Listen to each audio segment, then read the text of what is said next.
안녕하세요. 여행하는 투어 가이드 니키입니다.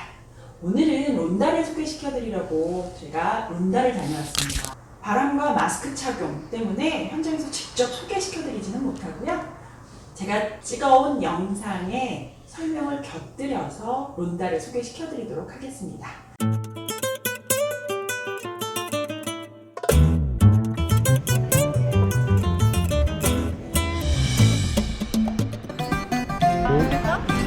안녕하세요.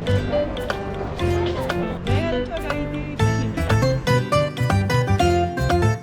기원전 2세기 이곳을 차지한 로마 사람들이 아룬다라는 이름으로 세운 도시가 시간이 흐르면서 음운 변화를 거쳐 지금의 이름 론다로 불리고 있습니다. 론다는 해수면을 기준으로 고도 739m 위 산 중턱 절벽 위에 있는 마을인데요.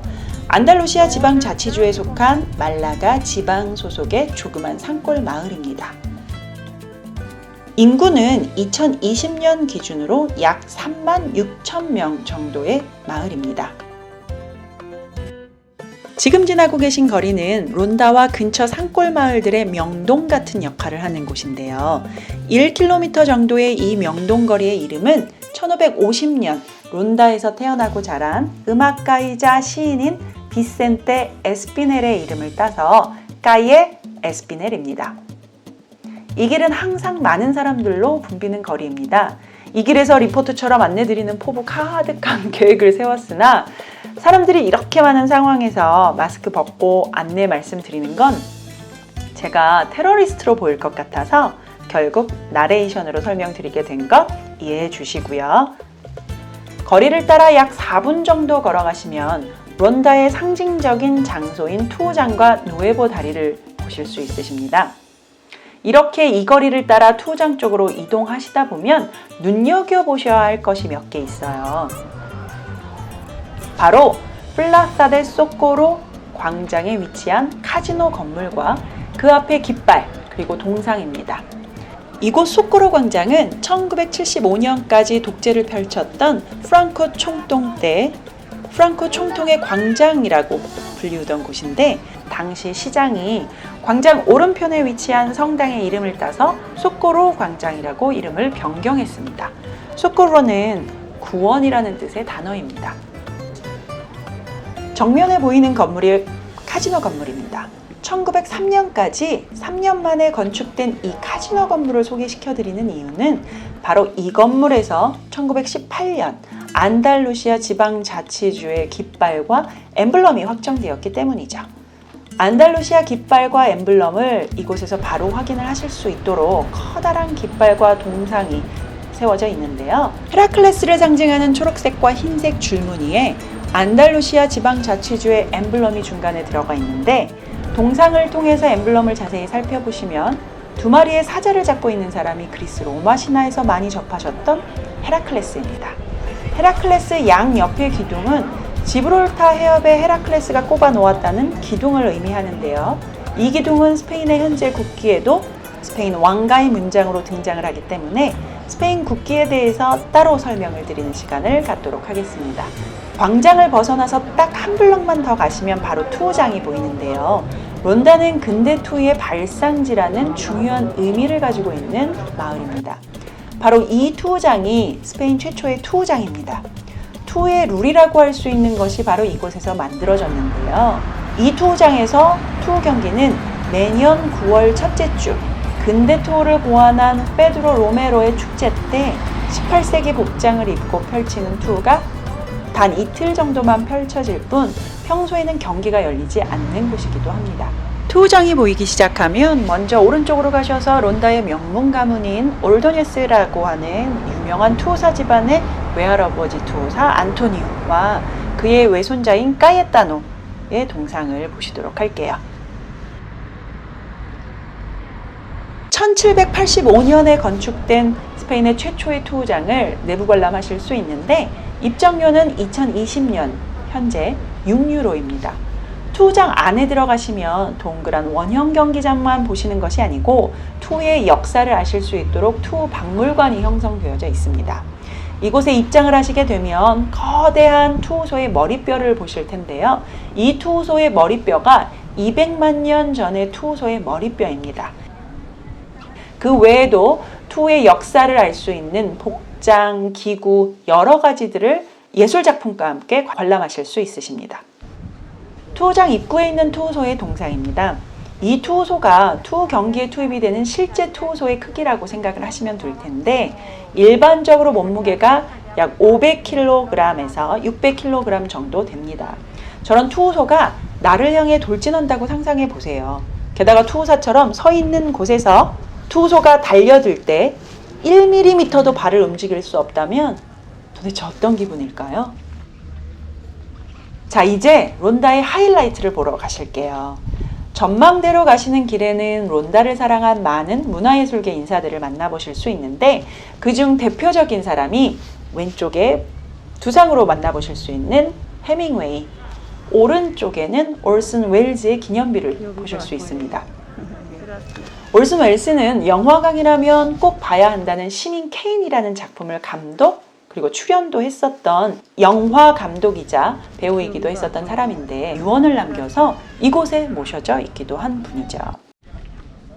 론다의 하이라이트는 이 전망과 누에보 다리가 어우러진 모습이라고 생각합니다.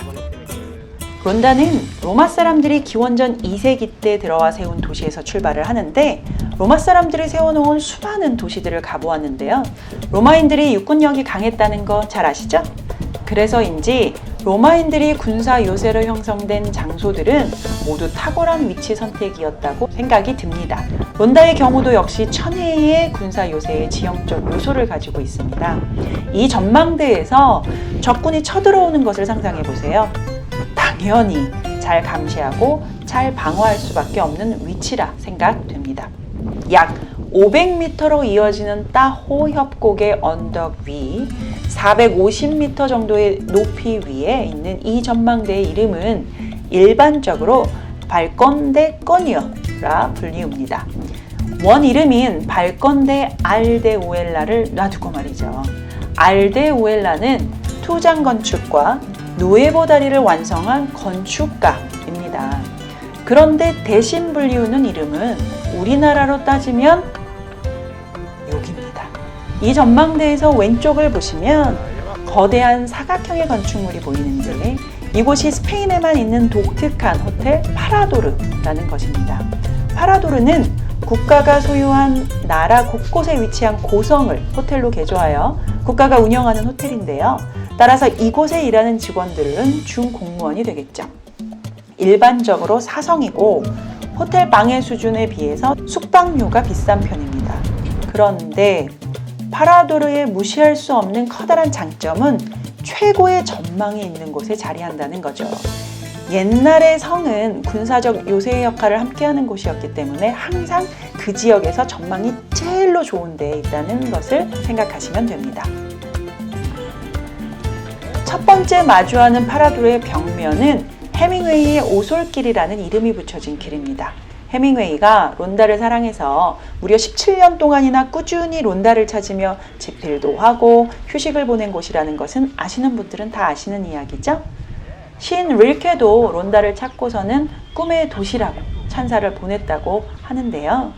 몇 년 전에는 이 호텔의 커피숍에서 전망을 바라보며 커피를 마시고 있던 전 미국 대통령의 부인인 미셸 오바마의 사진이 파파라치에서 찍히면서 또 한 번의 유명세를 타기도 했었던 장소입니다. 이곳에서는 아까 계셨던 알데우엘라 전망대를 배경으로 인증샷 한번 찍고 가시면 좋을 것 같습니다. 아셨더라면 못 갔을 그런 높이 아닌가요? 이제 코너만 돌아가시면 누에보 다리의 모습이 보이기 시작합니다. 누에보, 새로운 이란 뜻입니다. 1751년부터 42년의 공사 끝에 1793년 완성이 된 이 오래된 다리를 왜 새로운 다리라고 부르는가 하냐면, 이 세 다리 이전에 이곳에는 이미 건축되었던 목조다리가 있었는데요. 부실공사로 인해서 다리가 무너지면서 많은 사상자가 나왔던 곳입니다. 때문에 화강암으로 튼튼하게 건축이 되어진 지금의 새 다리는 길이 50m, 높이 103m의 다리입니다. 다리를 언덕 밑에서 보시면 아시겠지만 103m는 건축된 다리의 높이이고 계곡은 훨씬 더 깊다는 것을 확인하실 수 있으십니다. 이 다리가 유명해진 이유는 해밍웨이의 소설 누구를 위하여 종을 울리나 라는 영화화한 작품에서 이 다리가 나오기 때문이죠. 이 오래된 영화를 보신 분들이 꽤 계실 거라고 생각이 되는데, 소설과 영화의 배경은 스페인 내전인데요. 우리나라도 내전을 겪은 나라인지라 쉽게 이해하실 수 있는 것이 바로 인민재판입니다. 바로 이 누에보 다리에서 인민재판이 펼쳐졌는데요. 우리나라의 국군과 인민군 생각하시면 될 것 같아요. 내전 당시 산골 마을을 인민군들은 그 마을의 지주나 지식인들을 인민재판의 이름으로 학살을 했었고, 또 그 자리에 국군이 들어오면 인민군을 도운 사람을 색출한다고 또 다른 학살이 일어났었던 것 아시잖아요. 이 다리 뒤편에 깃발 꽂힌 시청사가 보이실 텐데요. 영화 속에서 이 시청사에 근무하고 있던 공무원들을 끌어내리고 마을의 지주, 지식인들을 다리 위에서 인민재판하고 던져버리죠. 다리 밑으로. 우리는 다리의 모습을 보고 즐기고 있지만 사실 슬픈 역사를 보여주는 산 증인이기도 합니다. 이 다리 중간에는 방이 하나 있는데, 이 방은 내전 당시 감옥으로도 사용했었던 방이거든요. 입장료 2.5유로를 내시면 방에 들어가 보실 수 있으십니다. 그곳에서 양쪽의 전망을 보실 수 있으세요. 산책로를 나가시면 접하는 광장이 스페인 광장입니다. 광장에서 다리를 건너 가시면 신시가지를 벗어나 구시가지에 들어가시는 것인데, 사실 구시가지에도 론다의 역사적인 건축물이 많습니다. 먼저 다리를 건너 오셔서 건너편의 전경을 감상하시는 것 잊지 마시고요. 천천히 구시가지를 즐겨보시는 것도 추천드립니다. 다리를 건너 오시자마자 첫 번째 오른쪽 골목으로 들어가시면 공원이 하나 나오는데, 공원 끝 오른쪽 골목 내리막길로 내려가시면 누에보 다리를 밑에서 감상하실 수 있는 장소가 몇 군데 있으니 다녀오시는 것 추천드립니다. 시간이 여유 있으신 분들은 스페인에서 가장 보존 상태가 좋다는 아란 목욕탕도 둘러보시는 것 추천드리고요. 이곳에서 1박 하시는 분들은 멋진 누에보 다리의 야경도 잊지 마시길 바라고요. 구시가지 끝부분에 있는 성벽도 구경해 보시면 좋을 것 같습니다. 저와 함께한 론다 투어가 즐거우셨나요? 아직은 영상도 나레이션도 미흡합니다만 앞으로 발전하는 모습 뿌듯하게 지켜봐 주시고, 론다에 대해 궁금한 점 있으시면 댓글로 남겨주세요. 그럼 저는 다음에 또 다른 장소나 다른 소개거리 가지고 다시 인사드리도록 하겠습니다. 다음에 뵙겠습니다.